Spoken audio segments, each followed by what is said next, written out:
The number of Americans who have mistakes on their credit reports is staggering. A 60 Minutes report exposed that most people cannot even correct the problems. CBS 2's Christine Sloan follows up.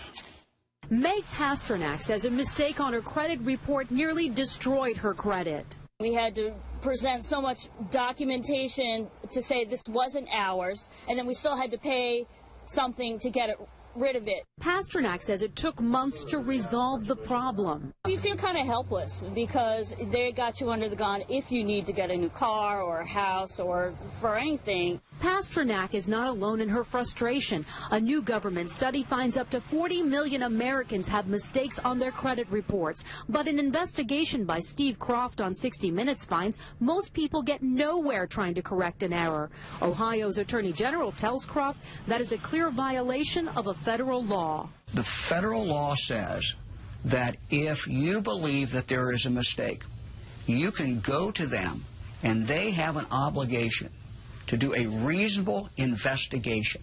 They're not doing a reasonable investigation. End result, if we're successful, is a deletion of that record from your credit report. The credit pros in Newark help people fight agencies like TransUnion and Experian. All the information they receive from a customer, they translate it into a code. They don't forward the letter and the proof of payment to the creditor.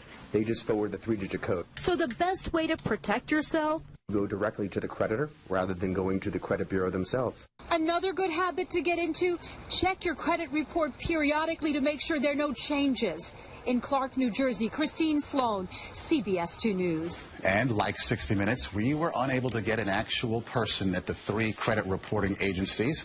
60 Minutes was referred to the spokesperson for the agencies, who provided a statement citing an industry-sponsored survey that showed 95